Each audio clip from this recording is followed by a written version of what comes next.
यतिखेर हेर्दै हुनुहुन्छ त्रिशुली खबर टिभी। 24 घण्टा ताजा खबरको लागि हाम्रो च्यानललाई सब्स्क्राइब गर्नुहोला, नजिक रहेको बेल आइकन दबाई हामीसँग जोडिनुहोला। एकाएक साँझपख एमाले अध्यक्ष केपी शर्मा ओलीको यस्तो घोषणाले सर्वोच्च अदालतदेखि गठबन्धन सरकारमा भुइँचालो, गठबन्धन सरकार ढल्ने संकेत दिए खतरनाक दनक। वकिलहरूलाई केपी शर्मा ओलीको जवाब। चोलेन्द्र शमशेर हट्दैमा न्यायालय सच्चिँदैन, महाअभियोगमा देउबा र प्रचण्ड नै तयार छैनन्। राष्ट्रिय राजनीतिको मियो बन्दै झापा, काङ्ग्रेस र कम्युनिस्टदेखि राजावादीसम्ममा झापाकै सर्वस्व। राजेन्द्र लिङ्गदेनको उदयसँगै ककसले देखे गणतन्त्रमाथि खतरा। राजेन्द्र लिङ्गदेन भन्छन् 6 महिनाभित्र राज संस्था पुनर्स्थापना गर्छौं। राष्ट्रिय सम्मेलनमा पेश हुने प्रतिवेदन लेख्दै प्रचण्ड। आफ्ना कार्यकर्तालाई माओवादी केन्द्रका अध्यक्ष प्रचण्डको परिपत्र। राष्ट्रिय सम्मेलनमा खाने र बस्ने आफै मिलाउन आग्रह, खाने बस्ने सुविधा माओवादीले नदिने। यत्मा झैं राजाबाट प्रजातन्त्र र प्रजातान्त्रिक संस्थामा हस्तक्षेप हुँदैन भनेर अब हामीले कुन मुखले विश्वास गर्ने। कमल थापा राप्रपालाई ज्ञानेन्द्र शाहको भजन मण्डली बनाउन दिन्न। र साँझपख एमाले अध्यक्ष केपी शर्मा ओली उफ्रिए सर्वोच्च अदालतका वकिलहरूदेखि देउबा प्रचण्डको सातो जाने जवाब। अब हेर्नुहोस् पुरा संसार।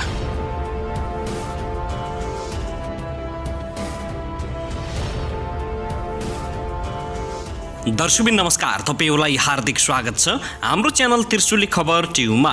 यदि हाम्रो च्यानललाई अहिलेसम्म सब्स्क्राइब गर्नु भएको छैन भने सब्स्क्राइब गरी नजिक रहेको बेल आइकन दबाई हामीसँग जोडिनुहोला।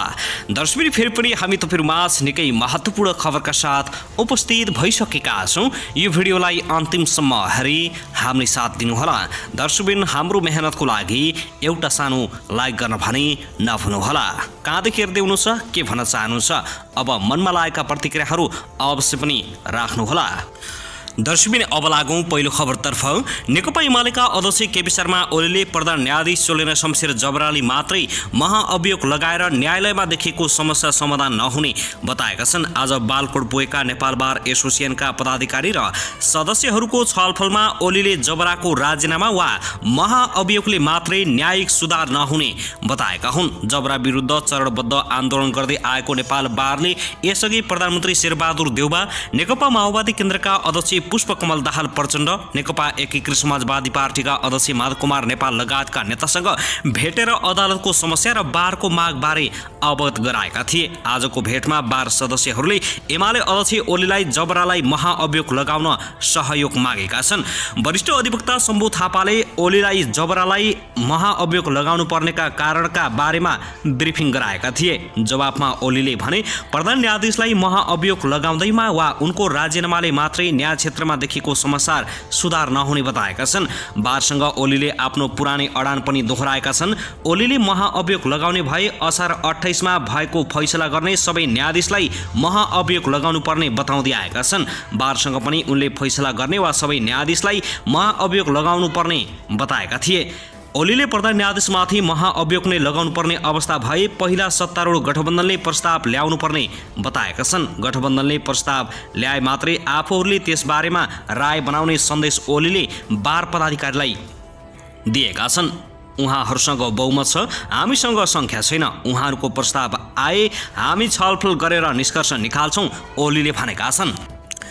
दर्शकबिन त्यसैगरी यता भने नेकपा एकीकृत समाजवादीका अध्यक्ष माधव कुमार नेपालले नेकपा एमालेका अध्यक्ष केपी शर्मा ओलीको पार्टी समाप्त भइसकेको बताएका छन्। सोमबार सुनसरीको इटहरीमा आयोजित प्रदेश 1 को पार्टी स्तरीय भेला तथा कार्यकर्ता प्रशिक्षण कार्यक्रमलाई सम्बोधन गर्दै अध्यक्ष नेपालले ओलीले एमालेलाई नारायणी नदीमा तिलाञ्जली दिइसकेको बताएका हुन्। एमालेभित्र पार्टीको झण्डा बाँदरले बोक्नुपर्ने दिन आउने बताउँदै अध्यक्ष नेपालले अब ओली एन्ड कम्पनीको दिन सकिएको समेत बताएका छन्। उनले पार्टीको झण्डा उठाउन मजदुर किसान नचाहिने भएकाले गैडालाई थमाइदिएको समेत आरोप लगाएका छन्।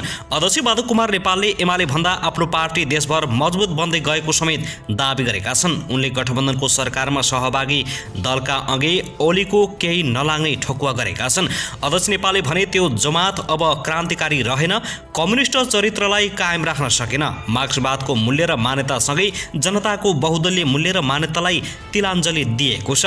त्यो नारायणी नदीमा बगाइदिइसकेको छ। पार्टीको झण्डा उठाउन मजदुर किसान नचाहिने भएकाले गैडालाई थमाएको एमालेको झण्डा अबका दिनमा बाँदरका हातमा सुम्पिएर बोक्ने अवस्था आउने उनले बताएका छन्। त्यहाँ रहेकाहरूको हरिबिजुक भएको छ। हामी त्यहाँ रहेको भए के हुन्थ्यो? सबैलाई थाहा छ सच्चिनेवाला कोही छैन त्यहाँ भनेर।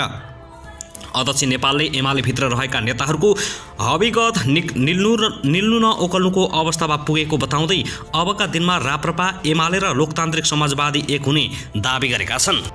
दर्शकबिन त्यसैगरी यता भने नेकपा माओवादी केन्द्रका अध्यक्ष पुष्पकमल दाहाल प्रचण्ड पार्टीको आगामी राष्ट्रिय सम्मेलनमा पेश हुने राजनीतिक प्रतिवेदन लेख्न थालेका छन्। प्रतिवेदन लेखनमा केन्द्रित प्रचण्डले पछिल्लो समय राजनीतिक भेटघाट घटाएका छन्। आगामी पुष 11 गतेदेखि 13 गतेसम्म काठमाडौँमा हुने सम्मेलनमा पेश हुने राजनीतिक दस्तावेज लेख्न प्रचण्डले सोमबारदेखि सक्रियता बढाएको उनको सचिवालयले जानकारी दिएको छ। प्रतिवेदन लेख्न खास हिजो सोमबारदेखि अध्यक्ष कमरेड लाग्नु भएको छ। त्यसैले भेटघाट कम गरेका छौं। प्रचण्डको सचिवालय स्रोतले भन्यो, प्रतिवेदन लेख्न राष्ट्रिय अन्तर्राष्ट्रिय कम्युनिस्ट आन्दोलनका पुस्तकहरू तयार गर्नु भएको छ। यसअघि पेश भएका दस्तावेजको अध्ययन गर्दै हुनुहुन्छ। सबै अध्ययन गरेपछि पार्टीलाई जीवन्त बनाउने गरी वैचारिक राजनीतिक सांगठनिक सबै विषयलाई समेट्ने गरी प्रतिवेदन आउने भएको छ। प्रचण्डले पार्टीको अध्यक्षका रूपमा आफ्नो समेत समीक्षा गरेर प्रतिवेदन तयार पार्न लागेको जनाइएको छ। पार्टीलाई आफ्नै संगठनको जगमा टेकाउने गरी प्रतिवेदन ल्याउन लागेको स्थायी समिति सदस्य हरिबल गजुरेले बताएका छन्। हामी भन्दा कांग्रेस एमाले धेरै बिग्रिएका छन्।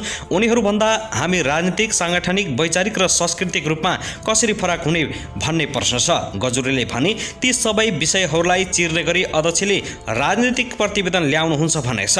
अध्यक्षको प्रतिवेदन कस्तो आउँछ भनेर हामी पनि प्रतीक्षामा बसेका छौं। राष्ट्रिय सम्मेलनमा पेश हुने प्रचण्डको प्रतिवेदनले नै अब माओवादी केन्द्र कस्तो हुने भन्ने निर्कुल गर्ने गजुरेले बताएका छन्। प्रचण्डले मङ्सिर 23 गतेसम्म राजनीतिक प्रतिवेदनको खाका तयार गरेर स्थायी समिति बैठकमा ब्रिफिङ गर्ने तयारी रहेको छ।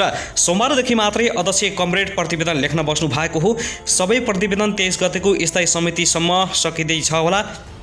प्रचण्डको सचिवालयले भन्यो, सबै राजनीतिक प्रतिवेदन लेख्न नसकिए पनि मोटामोटी विषय स्थायी समितिमा पेश गर्ने भनिएको छ। त्यहाँ उठेका विषयलाई समेत प्रतिवेदनमा समेट्ने कुरा भएको छ।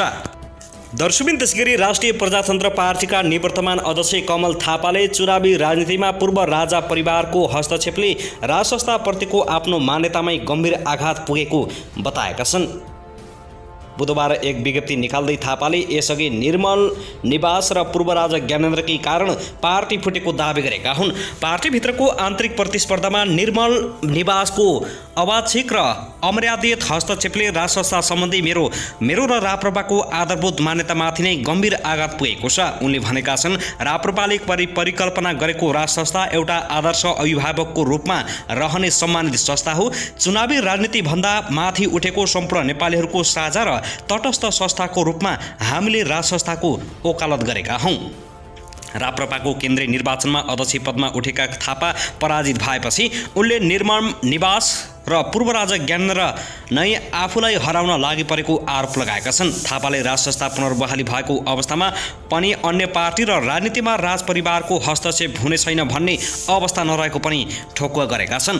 अहिले 100% राजावादीहरू भएको पार्टीमा त राजाको ठाडो र फोहोरी हस्तक्षेप यस सम्बन्धी यथेष्ट प्रमाण हामीसँग सुरक्षित हुन्छ भने भोलि राजसंस्था स्थापित हुँदा अन्य पार्टी र राजनीतिमा राजाको हस्तक्षेप हुँदैन भन्ने हाम्रो नैतिक धरातल समाप्त भएको छ। विगतमा झैं राजाबाट प्रजातन्त्र र प्रजातान्त्रिक संस्थामा हस्तक्षेप हुँदैन भनेर अब हामीले कुन मुखले भन्ने थापाले प्रश्न गर्दै भनेका छन्। अत्यन्त प्रतिकूल अवस्था पनि राजसंस्थाको एजेन्डा बोकेर हिँडेको म र राप्रपालाई अहिले परेको पीर यही हो। म नैतिक र धर्म सङ्कटमा परेको छु। नेपालको भूराजनीतिक अवस्था तथा धार्मिक सामाजिक र सांस्कृतिक परिवेशमा राष्ट्रियता र एकताको प्रतीकको रूपमा राजनीति भन्दा माथि उठेको साझा संस्थाको रूपमा राजसंस्था हुनु उपयुक्त हुन्छ भन्ने आफ्नो मान्यता कायम रहिरहने बताउँदै उनले अगाडि भनेका छन्। देशमा राजनीतिक आर्थिक र सामाजिक रूपान्तरण गर्न सक्ने शक्ति वा राजनीतिक दलको रूपमा होइन।